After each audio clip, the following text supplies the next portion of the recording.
রমজান মাস আসলে সব দরজা খুলে দেওয়া হয়, আকাশে জান্নাতের দরজা খুলে দেওয়া হয়, রহমতের দরজা খুলে দেওয়া হয়। তিনটে: এক, আকাশের দরজা; দুই, জান্নাতের দরজা; তিন, রহমতের দরজা। মানে 24 ঘন্টা সমান, 24 ঘন্টা সমান। 1 মিনিট ঠিক দুপুর হলে আকাশের দরজা খুলে দেওয়া হয়।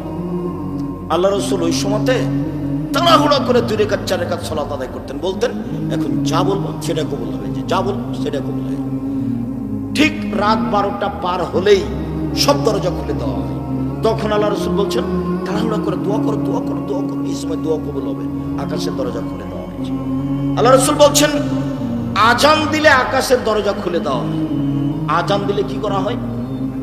আকাশের দরজা খুলে দেওয়া হয়। আল্লাহ রসুল বলেছেন, এই সময় দোয়া করলে ফেরত দেওয়া হয় না, এই সময় দোয়া করলে ফেরত দেওয়া হয় না। এই চলাই থামো,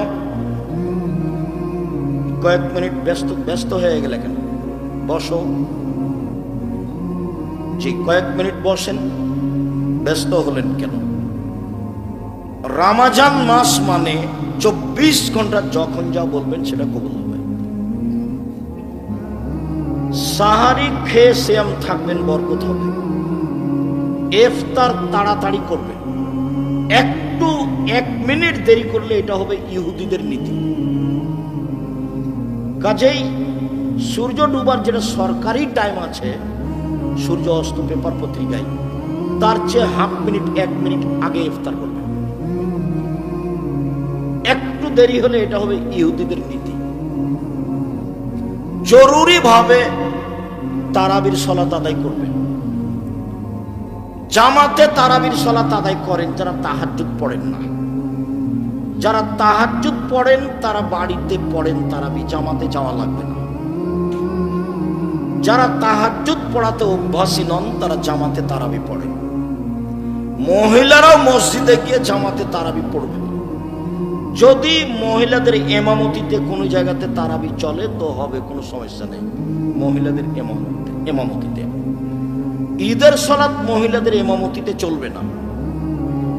জুমার সালাত মহিলাদের ইমামতিতে চলবে না। 5 ওয়াক্ত সালাত মহিলাদের ইমামতিতে চলে। তারাবির সালাত মহিলাদের ইমামতিতে চলে। তাহাজ্জুদের সালাত মহিলাদের ইমামতিতে চলে। যেই মসজিদে মহিলাদের সালাতের জায়গা আছে সেখানে মহিলারা পুরুষের সাথে গিয়ে তারাবির সালাত আদায় করবে। জরুরি কথা যে স্ত্রী মিলনের কারণে আপনার ফরজ গোসল আছে, আজান হয়ে গেছে, কোনো সমস্যা নেই, খেয়ে নেন, পরে গোসল করিয়েন। সাহারি খান এই অবস্থাতে গোসল না করেই সাহারি খেয়ে নেন, তারপরে গোসল করে সালাত আদায় করেন, কোনো সমস্যা নেই। দিনে স্বপ্ন দোষ হলে সিয়ামের ক্ষতি হবে না। রক্ত দিলে সিয়ামের ক্ষতি হবে না, রক্ত নিলে সিয়াম বাদ পড়ে যাবে।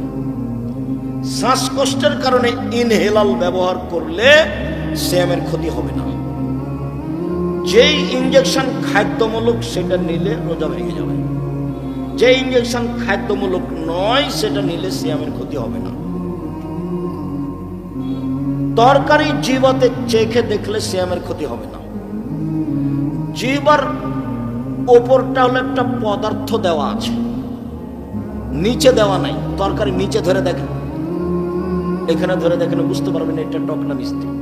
ভালো বলেছে, দিয়ে দেখেন ওই যেই পদার্থটা উপরে দেওয়া আছে সেটা নিচে দেওয়া নাই।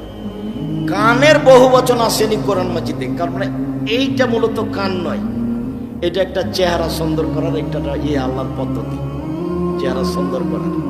ভিতরে একটা প্রতিবেশী গ্রামে যারা না মিসকিন না, ওরাই আমাদের বদনাম করে।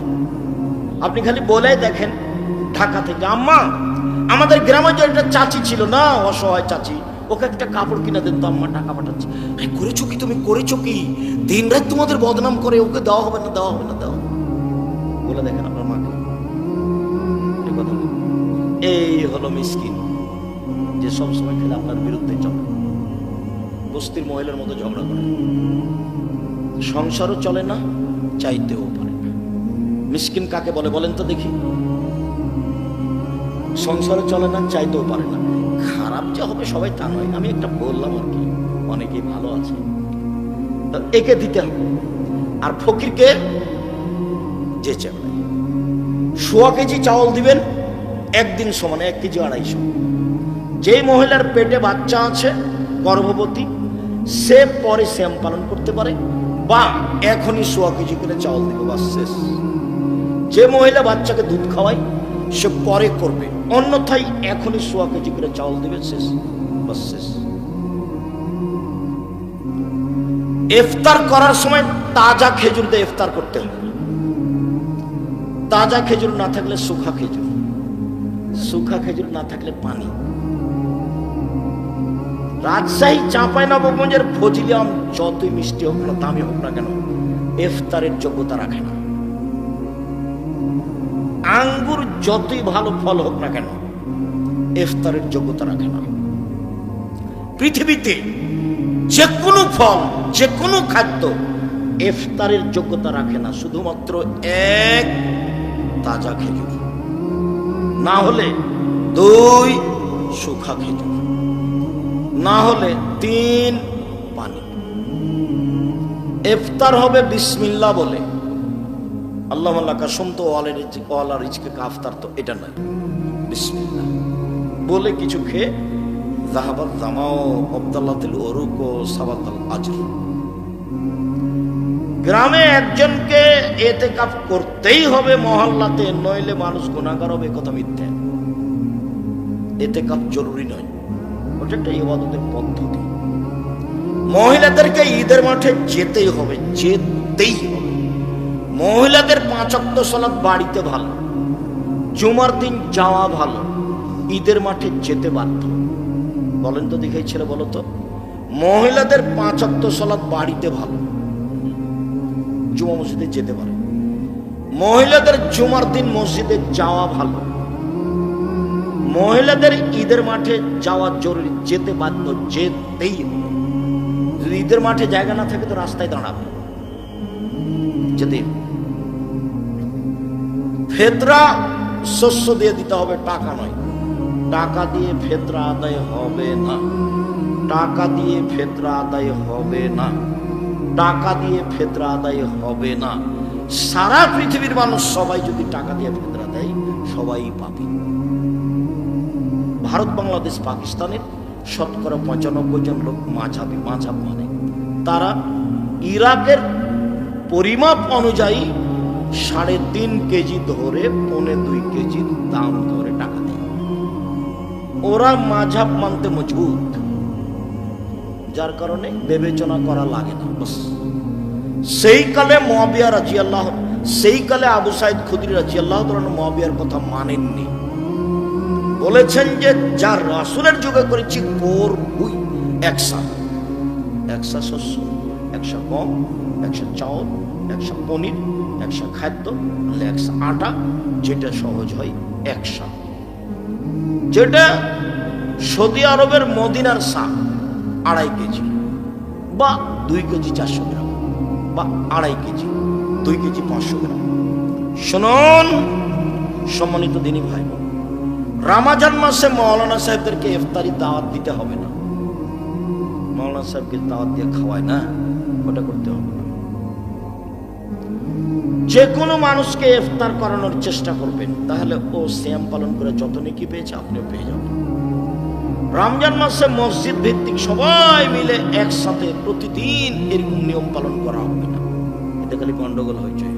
তবে যদি শিক্ষামূলক ব্যবস্থা থাকে, যেমন জামিয়া সালাফের পক্ষ থেকে আছে, প্রায় 550 মসজিদে মক্তব চালু হবে, প্রশিক্ষণ চালু হবে সামনের 1 তারিখ থেকে, এবং তাদের খাওয়া থাকা আসা ফ্রি থাকবে।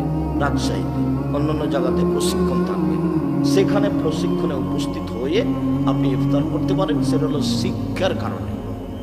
আপনি এমনিতে গ্রামের লোকেরা এক জায়গাতে প্রতিদিন ইফতার করবে, সব টাকা পয়সা জমা হইচই করবে, চিল্লাচিল্লি করবে, এতে ইবাদতের ঘাটতি। জরুরি রমজান মাসে কাজ কম করতে হবে। রমজান মাস আসলে মানুষ মনে করে 11 মাস যে ব্যবসা করেছি 1 মাসে করে নেব 11 মাসের সমান। যদি তাই হয় তাহলে কাপড় বিক্রেতা যেখানে যারা কাপড় তৈরি করছে সেখানে ওই লোকজন ব্যস্ত, তারপর দোকানদার ব্যস্ত, দেখবেন যে খালি ব্যস্ততা, কিসের তাসবিহ তাহলিল কিছু নাই। ইফতারি তো 16 আইটেমের, তো যারা বানাচ্ছে তারাকে বানাতে হবে না, তো ব্যস্ত। বানাচ্ছে তো কিনতে হবে না, তারা বিক্রিতে ব্যস্ত। কেউ ইবাদতে ব্যস্ত নেই, সব খালি লেনদেনে ক্রয় বিক্রয় ব্যস্ত। তো যদি রমজানকে মূল্যায়ন করতে চাই তাহলে কম খাও, কম কথা বলো, কম ঘুমাও। কম খাও, কম কথা বলো, কম ঘুমাও। আমাদের চাঁপাইনবাবগঞ্জে মহিলারা হাতের রুটি বানায়, বাস লবণ দিয়ে না হাতের রুটি খাওয়া হয়, ইফতারির সময় কিছুই লাগে না। সুন্দর সমাজ আজকেও কাছাকাছি তাই। কাজেই ইফতারি কম সাজান, রমজানকে বেশি মূল্যায়ন করেন। সম্মানিত দিনী ভাই বোন, কাঁচা ডাল দিয়ে মেশাপ করলে সিয়ামের কোনো ক্ষতি হয় না। পেস্ট দিয়ে দাঁত পরিষ্কার করলে সকালে দুপুরে কোনো কিছু সমস্যা হয় না। তারপর ভুল করে কিছু খেয়ে নিলে সমস্যা হয় না। দিনে স্বপ্নদোষ হলে সিয়ামের কোনো সমস্যা হয় না। বিষয়গুলি খুব খেয়াল করে রমজানকে যথাযথভাবে মূল্যায়ন করার চেষ্টা করবেন। বেশি বেশি দোয়া করবেন, কান্নাকাটি করবেন। চাঁপাই নবাবগঞ্জের মতো রাত্রি জাগলে শেষ 10 রাত 5 রাত রাত্রি জাগা হয় না। চাঁপাই নবাবগঞ্জের কি বলেন তো আব্দুর রাজাক সাহেব, ওই সবাই এক জায়গাতে বসে কোরআন মাজিদ তেলাওয়াত করে, জিলাপি খায়, গল্প করে, এইটা চলবে না। তাহলে কিভাবে রাত জাগতে হবে? রাত জাগার পদ্ধতি হলো এশার সালাত জামাতে আদায় করেন, একটু শুয়ে যান, 10:30 11টার দিকে উঠেন, সুন্দর করে উঁচু করে আল্লাহ আকবার বলে সালাত শুরু করেন। আপনার তো কোরআন মাজিদ মুখস্থ নাই, সূরা ইখলাস আছে, কুল আল্লাহ, সূরা ফাতিহার পরে কুল আল্লাহ 1 বার 2 বার 50 বার 1000 বার যতক্ষণ থাকা যায়। তারপরে রুকু সুবহান রাব্বিয়াল আযীম 1000 বার যতক্ষণ থাকা যায়। তারপরে সিজদা সুবহান রাব্বিয়াল আলা যতবার থাকা যায় 1000 বার। এগুলো 1 রাকাত, এভাবে আরেক রাকাত, এগুলো 2 রাকাত, আর 2 রাকাত, এগুলো 4 রাকাত। দেখবেন 1.5-2 ঘন্টা গেছে। এখন দরজাটা বন্ধ করে দেন, ঘরে যেন কেউ না আসে। হাত তুলে দোয়া করেন, কান্নাকাটি করেন, তাসবিহ তাহলিল করেন, জিকির আজকার করেন। 1-1.5 ঘন্টা ক্ষমা আজকে নিতেই হবে। ক্ষমা না হয়ে সকাল হতে দেওয়া হবে না। আগে তুমি ক্ষমা করো, তারপরে কোনো কথা। খুব চাপ দিয়ে বলতে হবে, আগে তুমি ক্ষমা করো, তারপরে কোনো কথা। কান্নাকাটি করে খুব বিনয়ের সাথে বলবেন আপনি। 1-1.5 ঘন্টা, তারপরে আবার 4 রাকাত, দেখবেন ফজর হয়ে এসেছে। 3 রাকাত 1 রাকাত বেতর পড়ে নেবেন, বাসায় গিয়ে সাহারি খাবেন। তার নাম হলো রাত্রি জাগা। প্রশ্ন, ফরজ সিয়াম ইচ্ছা করে ভাঙ্গার ভয়াবহ জানতে চাই। মহাপাপ। সারা জীবন যদি এখন রোজা থাকে, একদিন নেকি ধরার জন্য আর হবে না। সারা বছর সিয়াম পালন করলে ওটা আর হবে না। তবে ইচ্ছাকৃত সিয়াম ছেড়ে দিলে ওই স্থানে একটাই করতে হবে। তবে যদি স্ত্রী মিলনের কারণে সিয়াম ভেঙে যায় তাহলে 60টা করতে হবে। আপনার হিসাবে 1 মাসই তো গেছে, আবার 2 মাস। তো যদি তাই হয় তাহলে 60 জন মিসকিনকে 100 কেজি করে চাল দিতে হবে। 60 জন মিসকিনকে 100 কেজি করে চাল দিতে হবে। আর পুরুষকে দিতে হবে, মহিলাকে নয়। জরিমানা কাকে দিতে হবে? পুরুষকে, মহিলাকে নয়। খেয়াল করে রাখবেন। নিজ ইচ্ছায় বমন করলে সিয়াম ভেঙে যাবে, নিজ ইচ্ছায় বমন না হলে সিয়াম নষ্ট হবে না। সিয়াম শব্দটি আল্লাহর দেওয়া নাম। সিয়াম শব্দটি নবীর দেওয়া নাম। কোরআনেও আছে, হাদিসেও আছে। আর রোজা শব্দটি কোরআনেও নেই, হাদিসেও নেই। এইটা ইরানের মানুষের বানানো শব্দ। তো আমাদের জন্য আল্লাহর দেওয়া নামটা, নবীর দেওয়া নামটা ব্যবহার করা ভালো নয়, সেটা হওয়া উচিত। পারিবারিকভাবে আমরা সিয়াম বলতে চেষ্টা করব। যদি ছেলে সিয়াম রোজা বলে ফেলে তাহলে আমি পিতা হিসাবে বলবো, আব্বু এটা রোজা নয়, এটার নাম সিয়াম। আব্বু এটা রোজা নয়, এটার নাম সিয়াম। পিতাই যদি রোজা বলে ফেলে তাহলে মেয়ে বলবে, আব্বু এইটা তো সিয়াম। সেদিন তো আপনারা সব বললেন। আর রোজা আর সিয়াম এক নয়। এই জন্য যে রোজা মানে হলো উপবাস থাকা, আর সিয়াম মানে হলো বিরত থাকা। সিয়ামের আবিধানিক অর্থ হলো বিরত থাকা। শরীয়তের পরিভাষায় ফজরের আজান থেকে নিয়ে সূর্য ডুবা পর্যন্ত খাওয়া পান করা, স্ত্রী মিলন, যাবতীয় অপছন্দ কথা ও কর্ম থেকে বিরত থাকার নাম সিয়াম। তো সিয়াম ভিন্ন জিনিস, রোজা ভিন্ন জিনিস। সালাত শব্দটি কোরআনেও আছে, হাদিসেও আছে। নামাজ শব্দটি কোরআনেও নেই, হাদিসেও নেই। জাহান্নাম শব্দটি কোরআনেও আছে, হাদিসেও আছে। দোজখ শব্দটি কোরআনেও নেই, হাদিসেও নেই। জান্নাত শব্দটি কোরআনেও আছে, হাদিসেও আছে। বেহেশত শব্দটি কোরআনেও নেই, হাদিসেও নেই। আল্লাহ শব্দটি কোরআনেও আছে, হাদিসেও আছে। খোদা শব্দটি কোরআনেও নেই, হাদিসেও নেই। তো যে নামগুলি কোরআনে আছে, হাদিসে আছে, সে নামগুলি আল্লাহ এবং আল্লাহর রসুল দিয়েছেন, সেগুলি কি আমাদের জন্য বলা ভালো নয়? অবশ্যই ভালো। যদিও এক শ্রেণীর আলেম অহংকার দিয়ে বলতে চাই, কে বলেছে নামাজ চলবে না, কে বলেছে রোজা চলবে না। এইটা হলো হঠকারিতা। আল্লাহর দেওয়া নামটা তুমি বলো না কেন, তাতে তোমার সমস্যা কোথায়? নবীর দেওয়া নামটা তুমি বলো না কেন, সমস্যা কোথায়? আর দুইটার মধ্যে পার্থক্য আছে তো, দুটা এক নয়। সিয়াম আর রোজা এক নয়। রোজা মানে উপবাস থাকা, গালি দিয়ে উপবাস থাকা যায়, দাড়ি চেঁচে উপবাস থাকা যায়, ধোকা দিয়ে উপবাস থাকা যায়, সুদ খেয়ে উপবাস থাকা যায়, ঘুষ দিয়ে উপবাস থাকা যায়, দোকানে আড্ডা পিটে ল্যাংটা মেয়ে দিন রাত দোকানে বসে দেখে চক্ষু ঠান্ডা করে, কলিজা ঠান্ডা করে রোজা থাকা যায়, সিয়াম থাকা যায়। সিয়াম মানে বিরত থাকা, দুটো এক নয়। একটা মহিলার নগ্ন পোশাক পরে রাস্তাঘাটে ঘুরে রোজা থাকতে পারে, সিয়াম থাকতে পারে না। ছোট ব্লাউজ পরে পেট দেখে রাস্তাঘাটে চলে, ও রোজা থাকতে পারে, সিয়াম থাকতে পারে না। সিয়াম মানে ফজরের আজান থেকে নিয়ে সূর্য ডুবা পর্যন্ত খাওয়া পান করা, স্ত্রী মিলন, যাবতীয় অপছন্দ কথা ও কর্ম থেকে বিরত থাকার নাম সিয়াম। আল্লাহর নবী বলেছেন যে সিয়াম পালনকারীকে যদি কেউ, সিয়াম পালনকারী লম এসকাব অলম এরফুস, কোনো অপছন্দ অশ্লীল কাজে লিপ্ত হতে পাবে না, আর হইচইমূলক কোনো অপছন্দ কর্মকাণ্ড ঘটাতে পাবে না। বুখারী মুসলিম।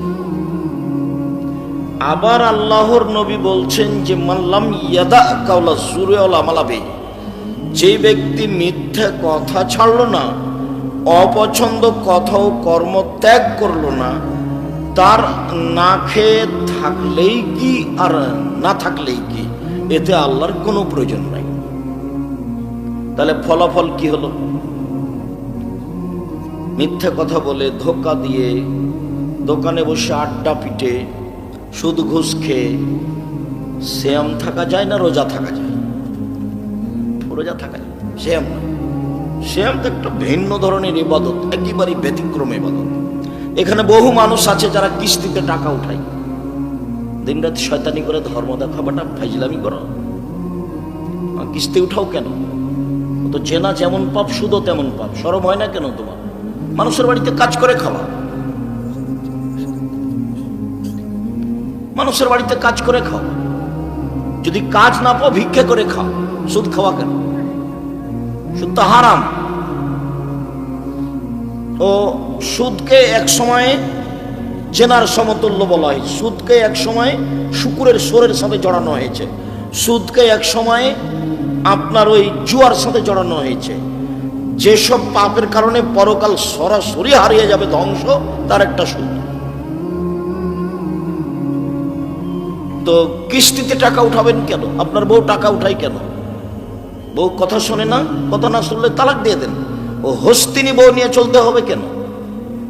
ও হস্তিনী বউ নিয়ে চলতে হবে কেন? যার ঢং নাই, বেঢঙ্গা, সুদের টাকা উঠায়, কিস্তি তোলেই, এই বাড়ি ওই বাড়ি, এই পাড়া ওই পাড়া, ঢং ঢং করে হ্যাঁ করে হাঁটা চলে যায়।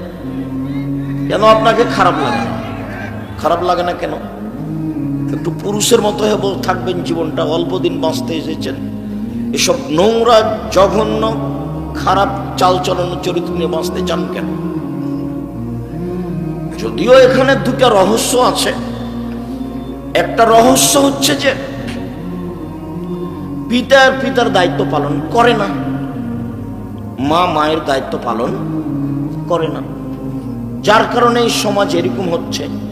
আর আব্দুল্লাহর বক্তব্য তো বুঝতে পারছিলাম যে যদি মসজিদের ইমামের হাতে এইসব দায়িত্ব দেওয়া হয় তাহলে সেটা সহজ। জানাজা হবে কি হবে না মসজিদের ইমাম সিদ্ধান্ত নেবে, সুদ খাবে কি খাবে না মসজিদের ইমাম সিদ্ধান্ত নেবে,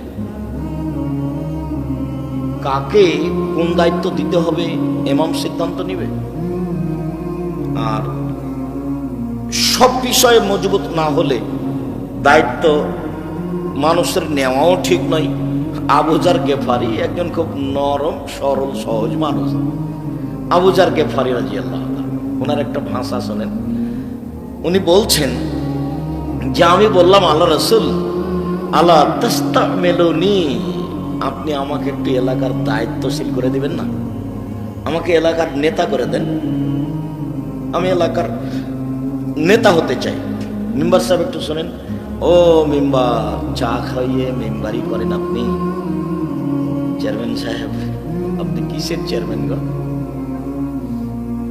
মানুষের সাথে প্রতারণা দিয়ে, ধোঁকা দিয়ে, ফাঁকি দিয়ে, মিথ্যার আশ্রয় নিয়ে তো খাঁটি মুনাফিক, কিসের সমাজের দায়িত্ব পালন করবে? তো বলছেন আমাদের এলাকার আমাকে একটু নেতা করে দেন না। আবু জার গেফারি বলছেন, খুব বিশিষ্ট সাহাবী। আল্লাহ রাসূল বলছেন, উনি বলছেন ফাযারাবা আলা মানকিবি বিয়াদাইহি, আল্লাহ নবী তার হাত দিয়ে আমার পিঠের উপর একটা আঘাত মারলেন। এই কথা বলতে প্রথমে আমার পিঠের উপর একটা আঘাত মারলেন, আঘাত মেরে বলছেন আবু জার গেফারি ইন্নাকা যায়ীফুন, তুমি যে দুর্বল, ওয়াইন্না আমানাতুন, নেতৃত্ব যে আমানত, 19-20 চলে না, 20-15 হয় না, তার নাম নেতৃত্ব, তার নাম উমার, তার নাম উমার, 20-15 হয় না। এটা যে এইটা যে আমানত, ওয়াইন্নাহা নাদামাতুন ইয়াউমাল কিয়ামা, এটা যে বিচারের মাঠে অপমান, ওয়াইন্নাহা আযাবুন ইয়াউমাল কিয়ামা, এটা যে বিচারের মাঠে জাহান্নাম। এই 4-5টা একসাথে কথা বললেন। প্রথমে বললেন তুমি দুর্বল, তারপরে বললেন এটা আমানত, তারপরে বললেন যে এটার ফলাফল অপমান, তারপরে বললেন যে ফলাফল জাহান্নাম। আমি এখানে লম্বা কথা বলতে চাইনি, চট করে একটা বাক্য আসলো সেই জন্য বলছি। সব হাদিসগুলো বুখারী মুসলিমের, যে রাসূল সাল্লাল্লাহু আলাইহি সাল্লাম বলছেন যারা সমাজের নেতৃত্ব দেয়, ওয়াইলুন লিল উমারায়ে, ধ্বংস সুনিশ্চিত নেতাদের জন্য, ওয়াইলুন লিল ওরাফায়ে, ধ্বংস সুনিশ্চিত এলাকার নেতাদের জন্য, ওয়াইলুন লিল উমানায়ে, ধ্বংস সুনিশ্চিত যৌথ জিম্মেদার আছে, হেড মাওলানা, হেডমাস্টার, প্রিন্সিপাল, যাদের কাছে টাকা থাকে, মাদ্রাসার সভাপতি, সেক্রেটারি, ধ্বংস সুনিশ্চিত এদের জন্য। এই 4টে কথা বলার পরে বলছেন লা ইয়াতামান্নায়ান্না ইয়াউমাল কিয়ামা, এরা বিচারের মাঠে আকাঙ্ক্ষা করবে পরিস্থিতি দেখে যে লাওয়ানা দাওয়াইবাহুম মুআল্লাকাতুন বিসুরাইয়া, ওদের কপালের সাথে রশি বেঁধে, সামনের চুলের সাথে রশি বেঁধে যদি ধ্রুবতারার সাথে বেঁধে দেওয়া হতো, ওয়া ইউদলাউনা বাইনাস সামাই ওয়াল আরদ, মাঝে আকাশ জমিনের মধ্যে ঝুলিয়ে দেওয়া হতো, তো তার জন্য অনেক ভালো ছিল দায়িত্ব পালন করার চেয়ে। আর একবার বলছেন যে 2 জনের মাঝে একটা খেজুরের মীমাংসা করার চেয়ে, 2 জনের মাঝে একটা খেজুর নিয়ে গন্ডগোল লেগেছে, তো এইটার মীমাংসা আমি করে দিলাম, আমি গ্রামের মেম্বার, তো এই একটা খেজুরের মীমাংসা করার চেয়ে আমার কপালের সাথে রশি বেঁধে মাথার সামনের চুলের সাথে ধোবো সারা তারার সাথে লাগিয়ে ওকে ঝুলিয়ে দেওয়া হতো, আর ঝুলতে থাকবে। এটা আমার জন্য অনেক অনেক অনেক ভালো, মানুষের মাঝে বিচার করার চেয়ে, মানুষের সমাজের দায়িত্ব পালন করার চেয়ে। আমি তো বক্তব্যে বহুদিন বলেছি, যদি চেয়ারম্যান জানতো যে কেমন ঠেলা বিচারের মাঠে, যদি এমপি মন্ত্রী জানতো, তাহলে বলতো আসসালামু আলাইকুম জনগণ, আমার ভুল হয়েছে, আমার বাপের জমি আছে তানোর পলাশিতে 10 শতক, ওখানে বেগুনের চাষ করে খাবো, আমি গেলাম, আসসালামু আলাইকুম। ও তো আর এগুলো বুঝেনি যে কেমন ঠেলা আছে। উমর রাদিয়াল্লাহু তাআলা বলছেন যে ইবাদত যা আগে করেছি, যতদিন নেতৃত্ব দিয়েছি ততদিন খালি যদি সমান সমান হয়, খালি সমান সমান, তাহলে আলহামদুলিল্লাহ। মানে খালি যদি বাঁচতে পারি বিচারের মাঠে, সব মিলে নেতৃত্ব দিতে লেগে যা করেছি ভালো, আর যা করেছি মন্দ, দায়িত্ব পালনে যা করেছি, এতে যদি খালি সমান সমান হয়, তাহলে আলহামদুলিল্লাহ, বাঁচলেই হলো। সম্মানিত দিনী ভাই বোন, সিয়াম শব্দের আভিধানিক অর্থ হলো বিরত থাকা। শরীয়তের পরিভাষায় ফজরের আজান থেকে নিয়ে সূর্য ডুবা পর্যন্ত খাওয়া পান করা, স্ত্রী মিলন, যাবতীয় অপছন্দ কথা ও কর্ম থেকে বিরত থাকার নাম সিয়াম। খুব মনে থাকে যেন। আর যারা রাস্তাঘাটে কেউ আছেন, রাস্তাঘাটে চা খাচ্ছেন কেন? ওখানে আজকেই চা খেতে হবে, আজকেই জিলাপি কিনতে হবে। মানে মানুষের মানবতা পেশাব পায়খানা হয়ে গেছে। মানে মানবতা বলে কোনো জিনিস নাই। নির্বাচন করে দল সংগঠন করে আরো পশু প্রাণী হয়ে গেছে। নির্বাচন আর দল সংগঠন মানে হলো ভিতরে হিংসা একেবারে জ্বলে ছাই হয়ে যায়। একজন মাওলানাকে বলছি জামিয়া সালাফিয়া সম্মেলনে আসেন, তা আমার মুখের দিকে দেখে হাসছে। আসেন না, আবার হাসছেন। আচ্ছা আসেন, তা হাসছে। তুমি যে আপনার বাপও পারবে না, আপনি বহুদূর বলেন, আপনি আমাকে ডাকেন, এখনই ডাকেন। মানে মানুষের চরিত্র পেশাব পায়খানার মতো হয়ে যায় দল সংগঠনে গেলে। ও আর মানুষ থাকতে পারে না, ওর ভিতরে হিংসা বিদ্বেষ ক্ষতি দিয়ে পূর্ণ হয়ে যায়। তখন ওর সাথে যে আছে তাকে ভালোবাসে, ওর সাথে যে নাই তাকে খারাপ বাসে, তাকে আর ভালোবাসতে পারে না। ঠিকই মানুষ হল। শুনুন সম্মানিত দিনী ভাই বোন, ইবাদতের জগতে সবচেয়ে দামি ইবাদত হলো সিয়াম। এর তুলনায় পৃথিবীতে কোনো ইবাদত নেই, এর মতো কোনো ইবাদত নেই। সাথে সাথে একটা কথা মনে রাখবেন, যে কোনো ইবাদতের ফলাফল আল্লাহ ফেরেশতা দিয়ে দেন, আর সিয়ামের ফলাফল আল্লাহ নিজ হাতে দেন। যার কারণে এই ইবাদতের সাথে কোনো ইবাদতের মিল নেই।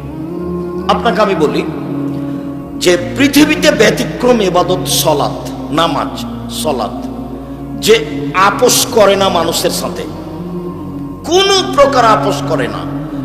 হজ আপোষ করে, অথচ হজ ফরজ বিধান। কি আপোষ করে?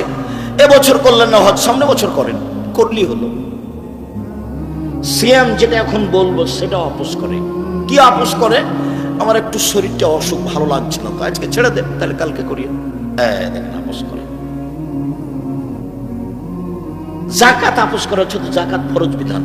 জাকাত 2 মাস আগে দিয়ে দেন, 15 দিন 20 দিন 1 মাস পরে দেন, সমস্যা নেই, দিলে হলো। দেখেন আপোষ করে। সালাত দেখবেন কেমন, অজু করে সালাত আদায় করতে হয়, পানি নেই বলে তায়াম্মুম করে করেন, বলে মাটি নেই, অজু ছাড়া তায়াম্মুম ছাড়াই সালাত আদায় করেন।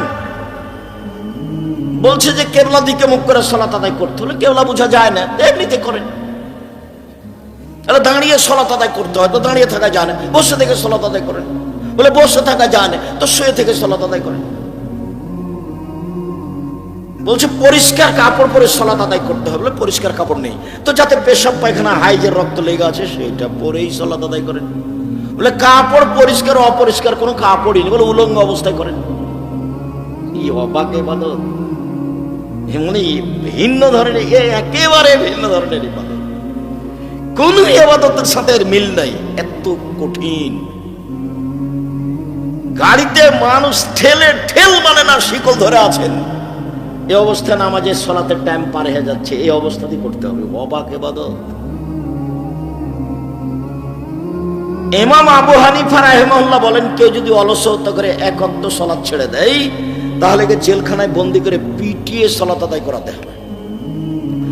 আর ইমাম আহমদ ইবনে হাম্বল রাহিমাহুল্লাহ বলছেন, কেউ যদি অলসতা করে এক ওয়াক্ত সালাত ছেড়ে দেয় তাহলে কি কেমন ইবাদত।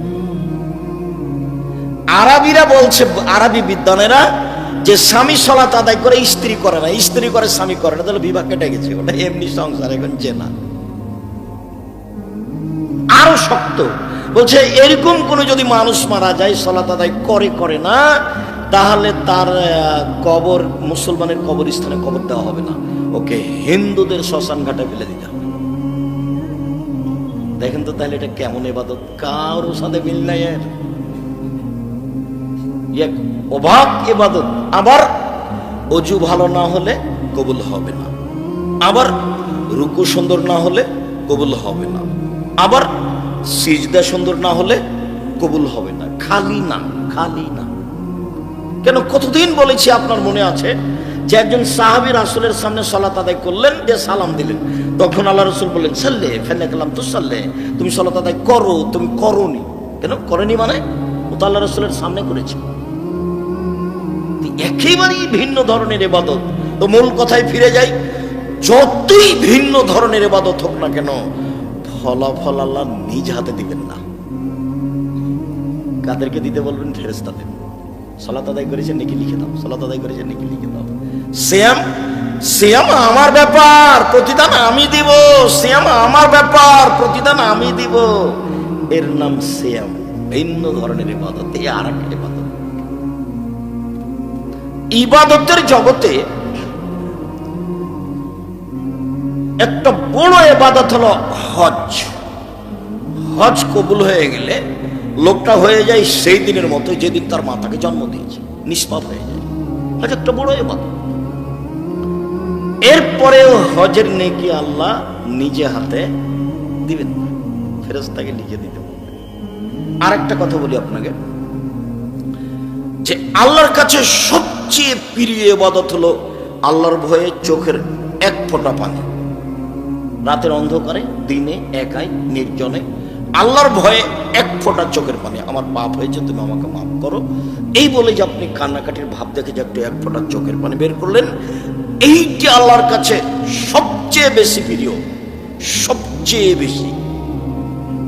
তো আল্লাহ নবী বলছেন, গাভীর বান থেকে চাপ দিয়ে দুধ বের করে ভিতরে ঢোকানো যায় না, যেমন এইটা যেমন অসম্ভব, আল্লাহর ভয়ে কাঁদে যে তার জাহান্নামে যাও তেমনি অসম্ভব।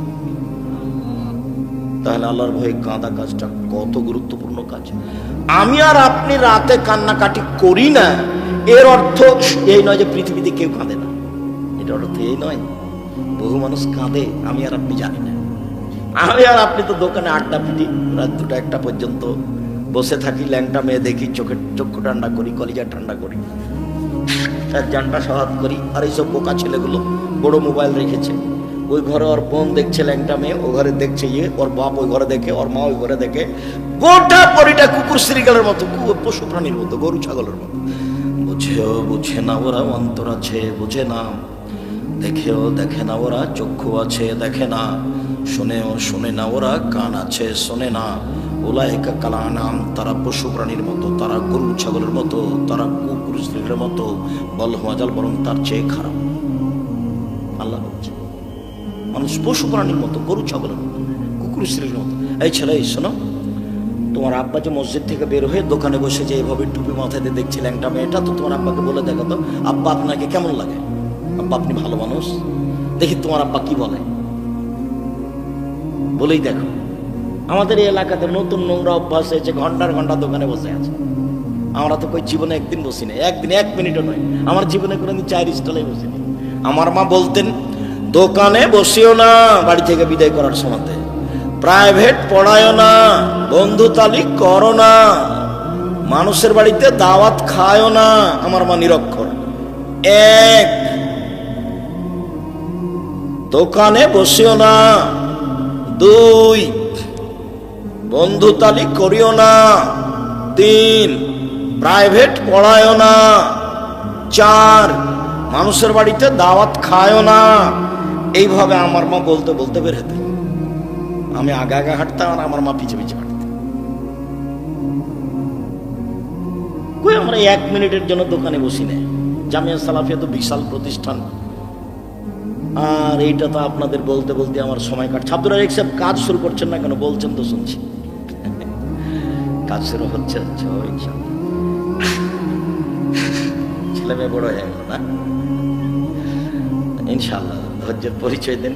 একে ভিন্নভাবে পরিকল্পনা করা হচ্ছে, দেশের একটা ব্যতিক্রম ভিন্ন ধরনের প্রতিষ্ঠান হবে ইনশাআল্লাহ, হবেই, সময়ের গতিতে হবেই ইনশাআল্লাহ হবে। সম্মানিত দিনী ভাই বোন, বলছিলাম এই যে আল্লাহর ভয়ে 1 ফোঁটা চোখের পানি আল্লাহর কাছে এত প্রিয়, এরপরে নেকিটা আল্লাহ নিজে হাতে দিবেন না। কাকে দিতে বলবেন? ফেরেশতাকে দিতে। সিয়াম এরকম নয়। চলেন দেখি কয়েক মিনিট সিয়াম যে একটা ভিন্ন ধরনের ইবাদত সেটা দেখাই। এক খেলে চেয়ে থাকবে।